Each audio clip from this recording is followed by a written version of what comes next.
पिछले coordination part 1 में हम लोग पढ़ चुके हैं कि ये टॉपिक हमारे लिए कितना इम्पोर्टेंस है, चाहे एग्जामिनेशन पॉइंट ऑफ व्यू हो या नॉलेज पॉइंट ऑफ व्यू हो। एक चीज़ और हम आप लोगों को बता देते हैं कि ये टॉपिक अलग तरह का टॉपिक है और बहुत ही कंसेप्चुअल है। जितना अच्छा से समझेंगे, रटने की ज़रूरत नहीं होगी, आराम से क्वेश्चन का आंसर दे देंगे। इसलिए इसको ध्यान से पढ़ेंगे और समझने का कोशिश करेंगे। हम अभी आप लोगों को बताने जा रहे हैं कॉम्प्लेक्स कंपाउंड या कोऑर्डिनेशन कंपाउंड कहते किसको है, टर्म्स के बारे में। कोऑर्डिनेशन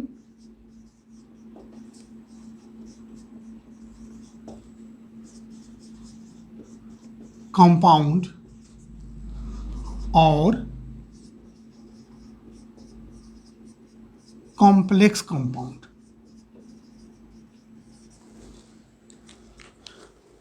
एक एग्जाम्पल हम आपको सबसे पहले दिखलाते हैं, तब समझना आसान होगा।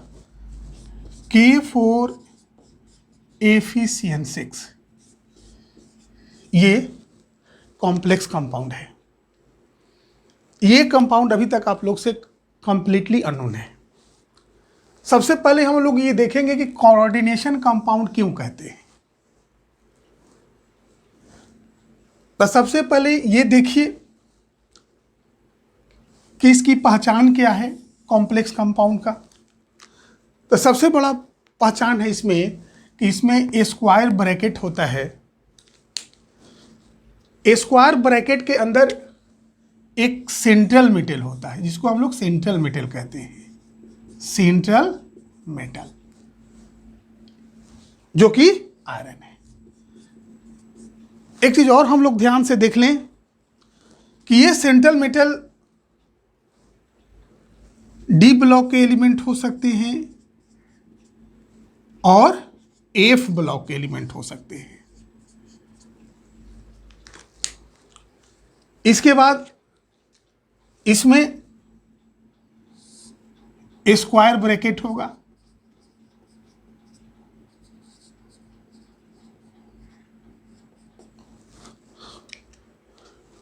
और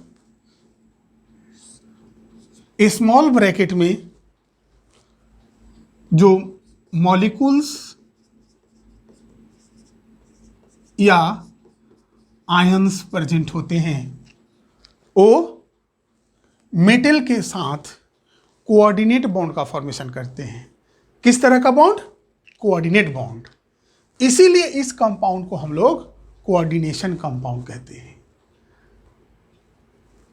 फिर से समझ लीजिए कि सेंट्रल मेटल क्या होगा, वो चाहे डी ब्लॉक का एलिमेंट होगा या एफ ब्लॉक का एलिमेंट होगा।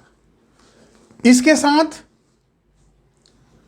लिगेंड्स होगा, इसको हम लोग लिगेंड्स के नाम से जानते हैं। जो भी मॉलिक्यूल्स और आयंस हो जो सेंट्रल मेटल के साथ जुड़ा रहता है उसको हम लोग लिगेंड्स कहते हैं, लिगेंड्स।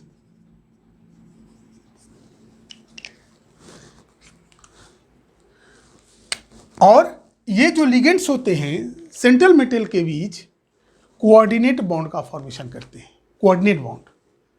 और ये जो पूरा पार्ट होता है स्क्वायर ब्रैकेट के अंदर होता है, जो यहां दिखलाई पड़ रहा है। और इसी को हम लोग कहते हैं कॉम्प्लेक्स पार्ट या कॉम्प्लेक्स आयन भी कहते हैं। कॉम्प्लेक्स पार्ट और कॉम्प्लेक्स आयन। हम लोग जानते हैं कि जो कोऑर्डिनेट बॉन्ड होता है या कोवेलेंट बॉन्ड होता है उसका आयोनाइजेशन नहीं होता है। इसीलिए अगर हम लोग एक्वस सॉल्यूशन में डालेंगे तो आयरन का टेस्ट नहीं देगा, साइनाइड का टेस्ट नहीं देगा, क्योंकि साइनाइड आयरन से कोऑर्डिनेट बॉन्ड के द्वारा जुड़ा हुआ है।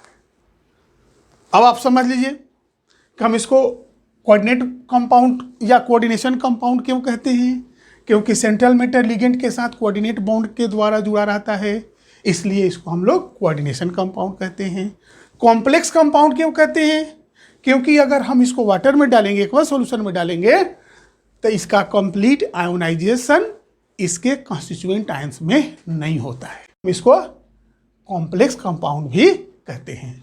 एक चीज और हम लोग देख लें कि डी और एफ ब्लॉक के जो एलिमेंट होते हैं वही इस तरह के कंपाउंड का फॉर्मेशन क्यों करते हैं।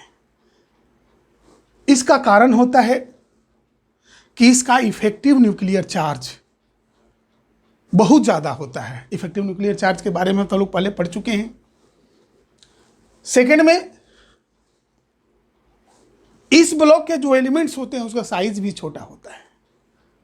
थर्ड क्या होगा कि इसके पास वैकेंट डी ऑर्बिटल होता है, जो कि अगर लिगेंड लोन पेयर को देता है उसको आराम से जगह दे देता है कि वहां ये जा सके और कोऑर्डिनेट बॉन्ड का फॉर्मेशन कर सके।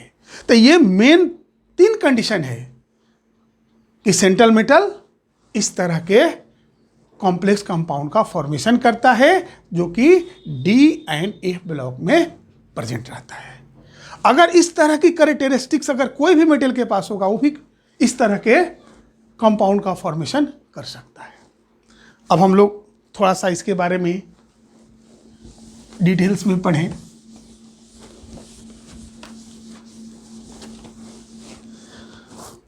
अभी तक हम लोग पढ़ चुके हैं कि जो सॉल्ट होता है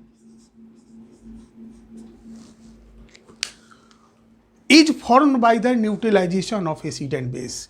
जब एसिड और बेस को एक दूसरे में मिला देंगे तो सॉल्ट का फॉर्मेशन होता है। अब हम इसमें पढ़ेंगे कि ये सॉल्ट को 2 पार्ट में बांट दिया गया है। एक पार्ट को हम लोग कहते हैं सिंपल सॉल्ट, सिंपल सॉल्ट, और दूसरे को कहते हैं मिक्स्ड सॉल्ट भी कह सकते हैं, या इसको एडिशन कंपाउंड भी कह सकते हैं, और इसको मॉलिक्यूलर कंपाउंड भी कह सकते हैं। अब सिंपल सॉल्ट क्या है? सिंपल सॉल्ट का एग्जाम्पल पहले हम लोग देख लें तब समझ लेंगे। NaCl होगा, KCl होगा, NaI होगा, मतलब तो इसमें कटाइन और एनायन जो होते हैं एक ही तरह के होते हैं। मतलब जैसे सोडियम क्लोराइड है, इसमें सोडियम कटाइन है और Cl एनायन है। KCl में K प्लस कटाइन है और Cl माइनस एनायन है। NaI में Na प्लस कटाइन है, I माइनस एनायन है। मतलब एक ही तरह के कटाइन और एनायन होते हैं। उसको हम लोग क्या कहते हैं? सिंपल सॉल्ट कहते हैं। अब हम लोग थोड़ा सा देख लें कि मिक्स्ड सॉल्ट या एडिशन कंपाउंड या मॉलिक्यूलर कंपाउंड किसको कहते हैं। नाम से ही स्पष्ट है कि एडिशन या मॉलिक्यूलर कंपाउंड होगा जिसमें एक से ज़्यादा मॉलिक्यूल आपस में मिलकर बना होगा। मतलब एक से ज़्यादा सिंपल सॉल्ट का एडिशन हुआ होगा, उसके बाद उस कंपाउंड का फॉर्मेशन हुआ है, इसीलिए इसको एडिशन कंपाउंड या मॉलिक्यूलर कंपाउंड कहते हैं। इसमें क्या होता है देख लीजिए, जैसे हम लोग लिख लीजिए K4FeCN6, इसको पहले मिटा देते हैं, पहले शुरू से समझिए। K2SO4 plus Al2SO4 whole थराइस plus 24H2O, ये आपस में मिलकर K2SO4 Al2SO4 होल थराइस 24H2O का फॉर्मेशन किया। ये देख लीजिए 2 मॉलिक्यूल है K2SO4 Al2SO4, दोनों आपस में मिलकर ये जिसको हम लोग कहते हैं पोटास एलम, जिसका इस्तेमाल हम लोग बराबर करते हैं फिटकिरी के रूप में। 11th क्लास में पढ़ना भी है, प्रैक्टिकल भी करना है इसके बारे में, तो हम लोग वो बाद में देखेंगे उस समय। लेकिन अभी देख लीजिए, ये पोटेशियम सल्फेट और अल्मुनियम सल्फेट को सॉल्ट सॉल्यूशन मिलाकर जब हम इसको गर्म करते हैं एट द क्रिस्टलाइजेशन पॉइंट, अब पूछ सकते हैं क्रिस्टलाइजेशन पॉइंट क्या होता है, कि जिस टेम्परेचर पर उस सॉल्ट मिक्सचर का या सॉल्ट सॉल्यूशन का क्रिस्टल बनना प्रारंभ हो जाता है, उसी को हम लोग कहते हैं क्रिस्टलाइजेशन पॉइंट। तो क्रिस्टलाइजेशन के द्वारा इस तरह का कंपाउंड का फॉर्मेशन होता है। तो एडिशन हुआ पोटेशियम सल्फेट एल्युमिनियम सल्फेट का, जिसके कारण K2SO4 L2SO4 24H2O का फॉर्मेशन हुआ, इसी को हम लोग कहते हैं एडिशन कंपाउंड। इसमें हम लोग क्या देखें कि कटायंस और एनायंस जो होते हैं एक से ज़्यादा टाइप के होते हैं। इसमें हम लोग क्या देखें कि पोटेशियम है, एक एल्युमिनियम है, एक K प्लस है और एक Al3 प्लस है। दो तरह का कटायन हुआ। एनायन एक ही तरह का हुआ लेकिन कटायन दो तरह का हुआ। इसमें हम लोग क्या देखे कि थे कि कटायन और एनायन एक ही तरह का था, चाहे इसमें सोडियम हो क्लोराइड, सोडियम क्लोराइड में सोडियम हो या पोटेशियम क्लोराइड में पोटेशियम हो, इसमें Cl माइनस है, इसमें Cl माइनस है। लेकिन इसमें हम लोग क्या देखे कि इसमें पोटेशियम भी है और एल्युमिनियम भी है, मतलब दो तरह का कटायन हुआ, भले एनायन एक तरह का हो। इसका मतलब हुआ कि एडिशन कंपाउंड या मॉलिक्यूलर कंपाउंड या मिक्स्ड कंपाउंड में एक से ज़्यादा तरह के कटायंस और एनायंस प्रेजेंट होते हैं। अब तो क्लियर हो गया कि मिक्स्ड सॉल्ट या एडिशन कंपाउंड या मॉलिक्यूलर कंपाउंड किसको कहते हैं, सिंपल सॉल्ट क्या होता है, ये सारा चीज़ समझ लिए। अब हम आगे बढ़ते हैं। अब हम लोग पढ़ेंगे कि एडिशन और मॉलिक्यूलर कंपाउंड का फॉर्मेशन किस तरह से होता है, वो कितने प्रकार के होते हैं।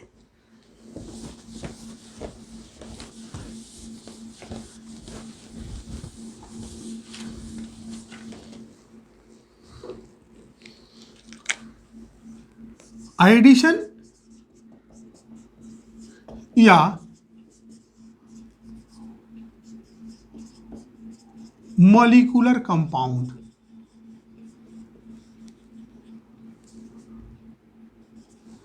सबसे पहले इसका हम लोग डेफिनेशन देख लें कि एडिशन या मॉलिक्यूलर कंपाउंड किसको कहते हैं, तब हम उसको टाइप देखेंगे।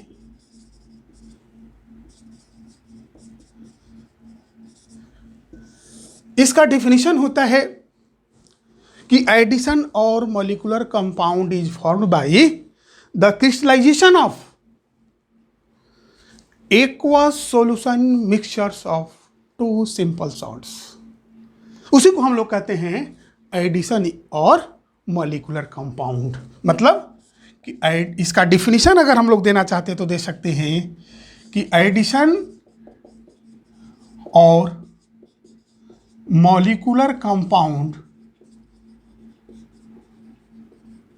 is formed by the crystallization of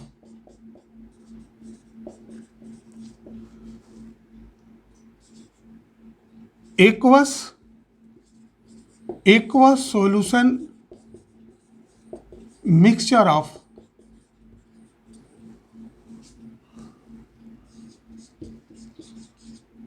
two simple salts, यही होता है। अब हम लोग एग्जाम्पल में देख सकते हैं, जैसे K2SO4 हो गया प्लस Al2SO4 हो गया प्लस 24H2O हो गया। वाटर में तो मिलाएंगे ही, K2SO4 Al2SO4 होल थराइस 24H2O हो गया। सबसे ध्यान देना है क्रिस्टलाइजेशन, जिस टेम्परेचर पर ये सॉल्ट का क्रिस्टलाइजेशन स्टार्ट हो जाता है उसी को हम लोग कहते हैं क्रिस्टलाइजेशन पॉइंट। बिना क्रिस्टलाइजेशन पॉइंट लाए इस तरह के सॉल्ट का फॉर्मेशन नहीं हो सकता है। सेकेंड एग्जांपल अगर हम लोग देखें, CuSO4 प्लस 4NH3 अमोनिया, इसका भी क्रिस्टलाइजेशन होता है, प्रोसेस सेम है, लेकिन जो सॉल्ट का फॉर्मेशन होता है वो दूसरे तरह का होता है।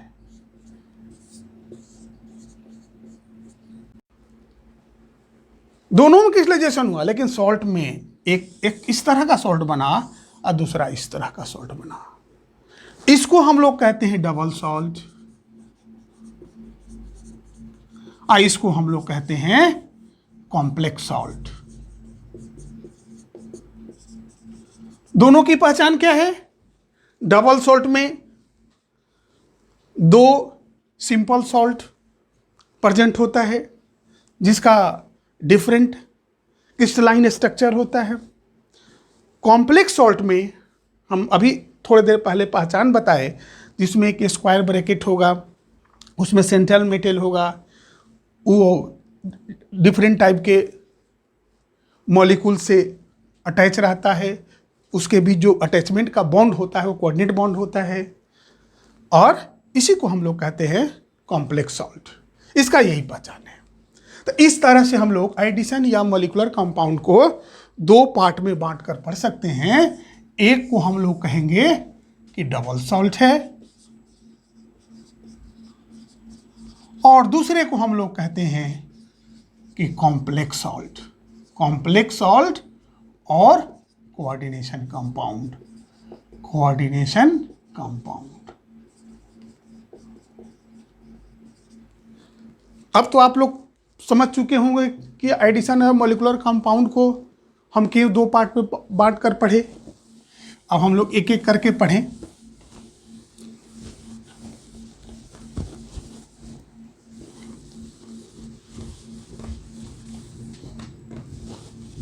अब हम लोग पढ़ें कि डबल सॉल्ट क्या होता है। Double salt, double salt is a type of addition or molecular compound which completely dissociated into their constituent ion in its aqueous solution। उसी को हम लोग कहते हैं डबल सॉल्ट। इसका मतलब हुआ कि अगर हम लोग डबल सॉल्ट को वाटर में अगर डिजॉल्व कराते हैं तो होता क्या है कि अपने कॉन्स्टिट्यूएंट आयंस में टूट जाता है, जिससे मिलकर वो बना होता है। इसका आइडेंटिफिकेशन कैसे होता है? अलग अलग हम टेस्ट के द्वारा पता लगा लेते हैं कि उसका कॉन्स्टिट्यूएंट आयंस उसमें प्रेजेंट है। अब जैसे देख लीजिए एग्जांपल में K2SO4 Al2SO4 होल थराइस 24H2O। अब इसको जब हम लोग वाटर में ऐड करेंगे तो देख लीजिए ये टूट जाएगा, twice Al3 plus 4SO4 2 minus plus 24H2O। Aqueous solution में ये अपने कंस्टिट्यूएंट आयंस में टूट जाता है, क्योंकि इसी से मिलकर बना हुआ था। पोटेशियम सल्फेट एल्युमिनियम सल्फेट के क्रिस्टलाइजेशन के द्वारा बना हुआ था और उसी के कंस्टिट्यूएंट आयंस में टूट गया। इसीलिए हम लोग इसको कहते हैं कि इसका जो एग्जिस्टेंस होता है सॉलिड स्टेट में होता है, एक्वस सॉल्यूशन में इसका एग्जिस्टेंस नहीं होता, ये अपने कंस्टिट्यूएंट आयंस में आकर टूट जाता है। दूसरा भी एग्जांपल हम लोग ले सकते हैं, जैसे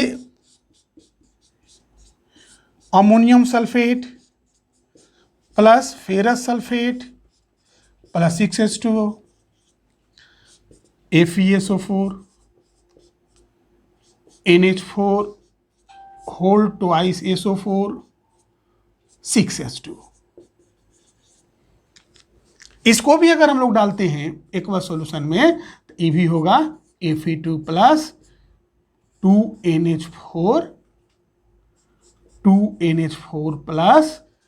plus 2SO4 2 minus plus 6H2O। ये भी होता है कंस्टिट्यूएंट आयंस में अपना टूट जाता है। यही कारण है इसको हम लोग क्या कहते हैं कि ये डबल सॉल्ट है। इसको हम इसका नाम जो हम लोग देते हैं मोर सॉल्ट भी कहते हैं, ए मोर सॉल्ट भी कहा जाता है। ये भी एक डबल सॉल्ट का ही उदाहरण है, क्योंकि ये भी क्या होता है अपने एक्वस सॉल्यूशन में कंस्टिट्यूएंट आयंस में आराम से टूट जाता है। इस तरह से हम लोग अगर जनरल कैरेक्टरिस्टिक्स पढ़ें डबल सॉल्ट का, तो फर्स्ट जो कैरेक्टरिस्टिक्स होगा कि ये जो डबल सॉल्ट होता है it contains two simple salts of different crystalline structure.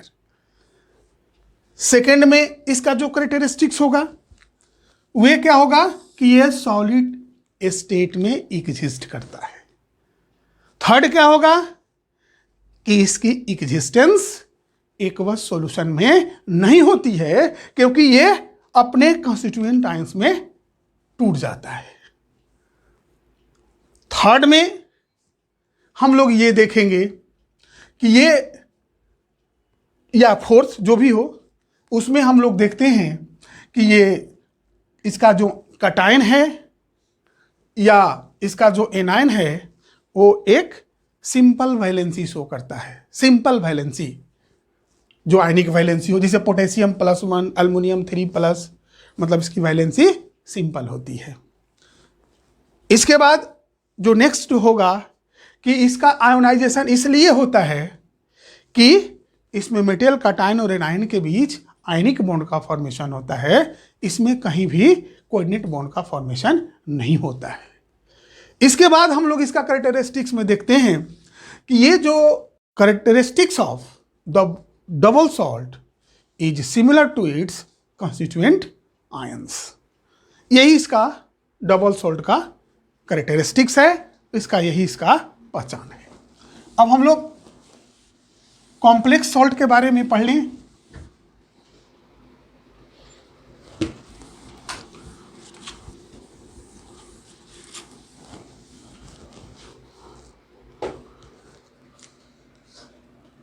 Complex salt या coordination compound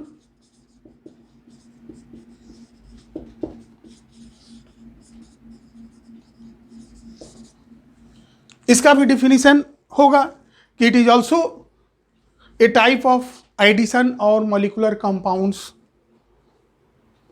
which retain its existence in its aqueous solution और इन सॉलिड स्टेट। इसका मतलब हुआ कि वो अपने कंस्टिट्यूएंट आयंस में कंप्लीटली टूटता नहीं है। जैसे एग्जांपल के में हम लोग लेते हैं K4 FeCN6, इसमें अगर एक्वस सॉल्यूशन में डालेंगे तो 4K प्लस FeCN6 4-। अगर हम इसमें आयरन का टेस्ट देखेंगे तो आयरन का टेस्ट नहीं आएगा, साइनाइड का टेस्ट वो भी टेस्ट नहीं देगा। तो इसका मतलब हुआ कि इसका जो एग्जिस्टेंस होगी ये सॉलिड स्टेट में भी होगा और एक्वस सॉल्यूशन स्टेट में ही होगा। तो इस तरह से हम लोग इसका कैरेक्टरिस्टिक्स पढ़ेंगे कि ये जो एडिशन कंपाउंड का एक टाइप होता है और इसमें एक कॉम्प्लेक्स पार्ट होता है। सेकेंड में इसकी जो एग्जिस्टेंस होती है सॉलिड और एक्वस सॉल्यूशन में बराबर होती है। थर्ड में अगर हम लोग देखते हैं ये एक्वस सॉल्यूशन में कंप्लीटली आयोनाइज नहीं होता है। इसके बाद हम लोग देखेंगे कि इसका जो कैरेक्टरिस्टिक्स होता है इसके कंस्टिट्यूएंट आयन से अलग होता है। इसमें और हम लोग देखते हैं कि ये दो तरह की वैलेंसी शो करता है, जिसको हम लोग एक प्राइमरी वैलेंसी कहते हैं, दूसरा इसको सेकेंडरी वैलेंसी कहते हैं। सेकेंडरी वैलेंसी के द्वारा ये लिगेंड्स के द्वारा जुड़ा रहता है और प्राइमरी वैलेंसी के द्वारा ये क्या होता है, जितना अपना इलेक्ट्रॉन को लूज करता है कॉम्प्लेक्स कंपाउंड के फॉर्मेशन में, उसको हम लोग प्राइमरी वैलेंसी कहते हैं। तो मतलब कि मेटेरियल दो तरह का वैलेंसी इसमें शो करता है, primary valency and secondary valency. इसके बाद इसका नहीं आयोनाइजेशन का कारण होता है एक्वस सॉल्यूशन में, क्योंकि मेटल और लिगेंड के बीच कोऑर्डिनेट बॉन्ड का फॉर्मेशन होता है। अब हम लोग आगे देखें कि इसके आधार पर आराम से इसके बीच जो डिफरेंसेज है उसको हम लोग लिख सकते हैं। अब हम लोग देखें कि प्रेजेंटेशन ऑफ कॉम्प्लेक्स कंपाउंड्स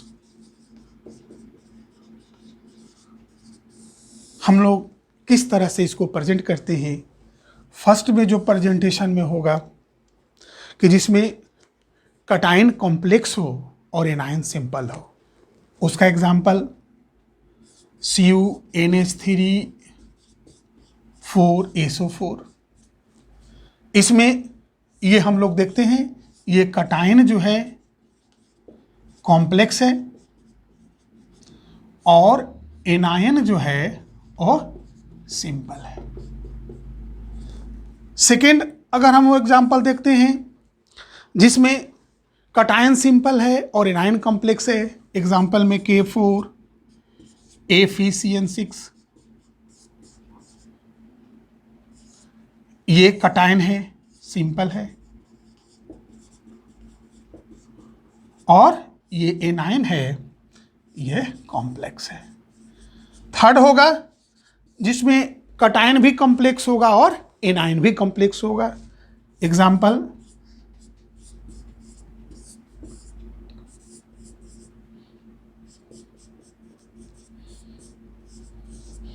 इसमें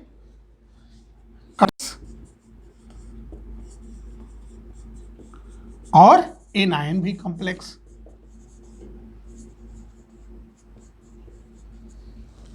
एक जो फोर्थ होगा यह लिख देते हैं।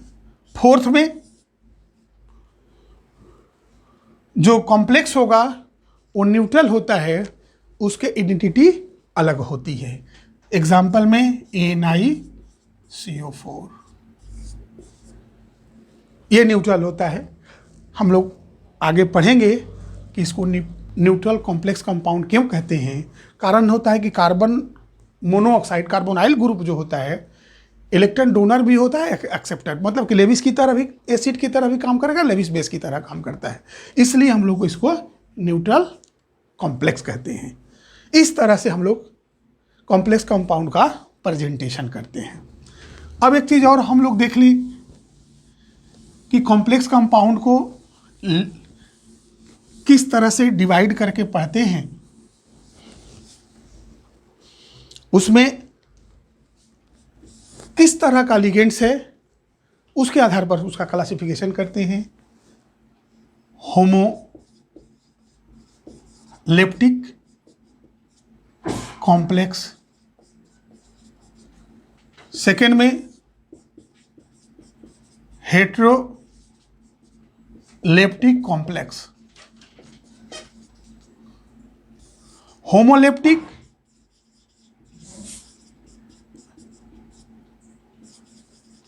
कॉम्प्लेक्स, इस तरह के कॉम्प्लेक्स में जो लिगेंड्स होते हैं आइडेंटिकल होते हैं, एक ही तरह का होते हैं, एग्जाम्पल में CuNH3,4SO4, इसमें जो लिगेंड्स हैं एक ही तरह के हैं, आइडेंटिकल लिगेंड्स। इसी तरह से दूसरा एग्जाम्पल भी हम लोग लिख सकते हैं, COH2O6 3+, इसमें भी एक ही तरह का लिगेंड्स है, H2O।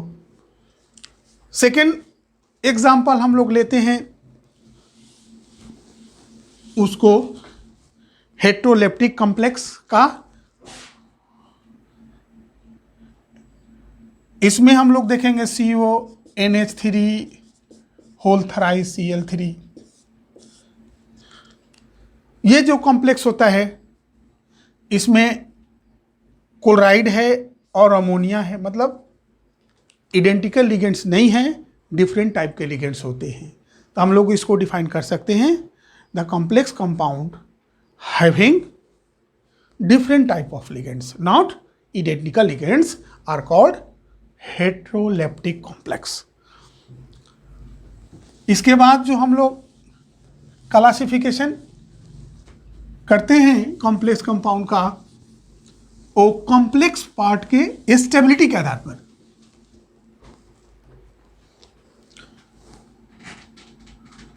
Kinds of complex compounds on the basis of stability of complex ion। एक नंबर में परफेक्ट कॉम्प्लेक्स एंड सेकेंड में इनपरफेक्ट।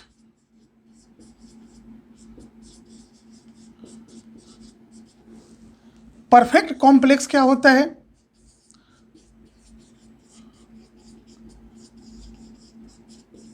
परफेक्ट कॉम्प्लेक्स में ये जो कॉम्प्लेक्स पार्ट होता है उसका आयनाइजेशन नहीं होता है, वो कॉम्प्लेक्स पास स्टेबल होता है। जैसे हम लोग एग्जांपल से लिखते हैं K4FeCN6 अगर हम लोग दे रहे हैं तो ये जो आयोनाइज होगा 4K प्लस प्लस FeCN6, लेकिन अगर हम लोग चाहें कि इसका आयोजनेशन कर दें 4CN minus,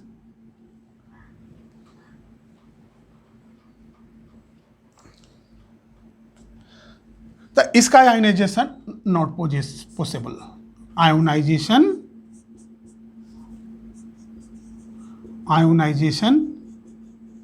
not possible.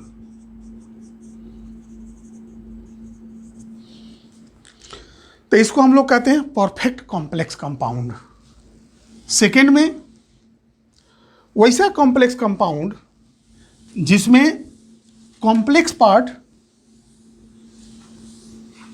Reversibly ionised होता है, उसको हम लोग कहते हैं इम्परफेक्ट कॉम्प्लेक्स कंपाउंड। एग्जाम्पल में K2CdCN4, इसका जो अगर हम लोग आयोनाइज करेंगे तो 2K plus plus CdCN4 2 minus, इसको जब आयोनाइज करेंगे तो CD2 प्लस कैडमियम है प्लस 4CN माइनस, इसका जो आयनाइजेशन होगा रिवर्सिबली होगा लेकिन ये टेस्ट भी देता है, लेकिन रिवर्सिबल होता है, तुरंत इसमें फिर कन्वर्ट कर जाता है। तो इस तरह के कॉम्प्लेक्स कंपाउंड को हम लोग कहते हैं इम्परफेक्ट कॉम्प्लेक्स कंपाउंड, जिसका जो कॉम्प्लेक्स पार्ट होता है रिवर्सिबली आयोनाइज्ड होता है, उसी को हम लोग कहते हैं इम्परफेक्ट कॉम्प्लेक्स कंपाउंड। अब हम लोग नेक्स्ट टॉपिक के रूप में जितने इससे रिलेटेड टर्म्स है जो अभी आप सुने, सेंट्रल मेटल क्या होता है, लिगेंड्स क्या होता है, इफेक्टिव एटॉमिक नंबर क्या होता है, प्राइमरी वैलेंसी क्या होती है, सेकेंडरी वैलेंसी क्या होता है, लिगेंड्स कितने तरह का होता है, ये सारी चीज़ को हम लोग मेंशन करेंगे। थैंक्स।